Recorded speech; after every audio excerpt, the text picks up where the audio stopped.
नमस्कार. आत्ता आपण आहोत अजित पवारांच्या पुण्यातील जिजाई या बंगल्यासमोर. आज सकाळपासून या बंगल्यावर माणसांचा जो राबता सुरू आहे, अक्षरशः पाऊल ठेवायला जागा नाही. सकाळी तर अशी परिस्थिती होती, पूर्ण परिसर पॅक होता. कारण अगदी झोपडपट्टीतल्या छोट्याशा कार्यकर्त्यापासून तर तिकडे कोथरूडमधल्या सगळे मराठी कलाकारापर्यंत सगळे स्लम एरियापासून तर थेट हायफाय सोसायटीपर्यंत ह्या सगळ्या सोसायटींमधले कार्यकर्ते आज दादांना येऊन भेटून गेलेले आहेत. सगळ्यांची थोडक्यात दादांनी काही करून बारामती जिंकायची असंच ठाण मांडलेलं दिसतं. त्यासाठीच हे सकाळपासून भेटीगाठींचा राबता सुरू आहे. किमान 1000-1500 कार्यकर्ते इथं दादांनी येऊन भेटून गेले.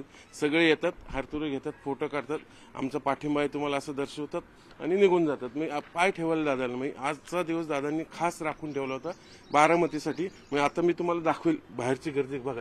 दादांच्या बंगल्याच्या दारात चपलांचा खच कसा पडलेला आहे, याच्यावरून आत किती व्हिजिटर्स आहेत हे मी वेगळं सांगायची गरज नाही. मग सकाळी तर किमान 1000-1500 करत होते. आणि हे सगळे कार्यकर्ते कुठले आहेत, सर्व स्तरातले, सर्व सामाजिक, आर्थिक, सगळ्या स्तरातले. अगदी मी तो म्हणतो सकाळपासून एवढे कार्यकर्ते भेटून गेलेत. त्यातले 1-2 नको ते लोकही दादांना जर भेटून गेले असले तर शक्यता नाकारता येत नाही. एवढी लोक येऊन भेटून गेलेले आहेत. हे सगळ्यांना जिजाई बंगल्यावर भेटायला बोलायचं कारणच आहे दादांचं की दादाला काही करून बारामतीची सीट काढायची, कारण स्टेक लागलेली आहे दादांची. आपल्याला माहिती आहे बारामतीत किती नाही म्हणलं तर एक सिंपती आहे शरद पवारांना, सुप्रियाताईंना. ती सिंपती काउंटर कशी करायची, तर इलेक्शनमध्ये जे काही फंडे वापरले जातात साम दाम दंडभेद, ते सगळे फंडे या इलेक्शनमध्ये दादा वापरणार असंच दिसतंय. रोहित पवारांनी थेट आरोपच केले की 32 गुंडांना फोन केले गेले दादांच्या एका मोठ्या ठेकेदार कार्यकर्त्याकडनं. या पद्धतीने हे सगळे इलेक्शनची सगळी तयारी सुरू आहे. सकाळपासून आम्ही स्वतः डोळ्याने बघतोय. इतके लोक येऊन गेले, सगळ्या सामाजिक स्तरातले, अगदी स्वच्छ चारित्र्याचे असतील, काही झोपडपट्टीतले असतील, काही स्लम एरियातले असतील, काही हायफाय सोसायटीतले असतील, सगळे, काही कलाकार, सगळ्या स्तरातले. येणी आहो दादाला हे इलेक्शन जिंकायचंय म्हणून दादा आज सकाळपासून आजचा दिवस दादांनी इथे राखून ठेवला होता. दुपारी मेनवेल गिरीश महाजनही येऊन भेटून गेले दादांना, कारण मध्ये महायुतीचं थोडं तणावाची स्थिती निर्माण झाली होती माड्यावरनं. त्याचाही तोडगा दादांनी काढला असं या बैठकीत. नंतर गिरीश महाजन येऊन निघून गेले. आणि परवाचं जे शरद पवारांचं स्टेटमेंट आलेलं आहे, मूळ पवार आणि बाहेरचा पवार, त्याच्यावरनं थोडं एक वादंग निर्माण झालेलं आहे.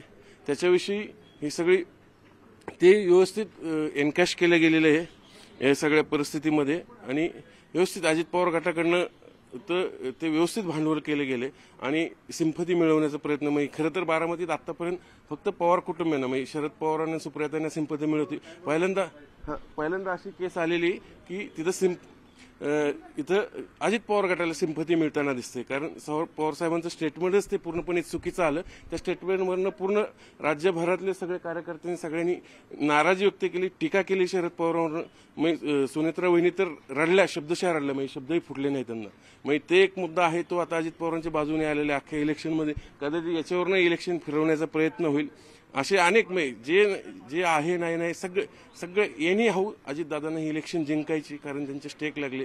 जर बारामती हरलं तर त्यांचं पुढचं राजकीय करिअरच धोक्यात येऊ शकतं. म्हणून दादांनी ठरवले काही झालं तर इलेक्शन काढायचं. आणि त्यासाठीच दादा आज इथं सकाळपासून ठाण मांडून आहेत. सर्व प्रकारचे लोक कार्यकर्ते येतात, दादांना पाठिंबा देतात, आपल्या संघटना असतील आणि हे सगळ्या गोष्टी असतील. आणि ही सगळी तयारी सुरू आहे. आपण पाहूया इथून पुढे आणखीन दादांना कोण कोण भेटतं ते. व्हिडिओ जर्नलिस्ट गणेश कदम सह चंद्रांत, न्यूज 18 लोकमत, पुणे.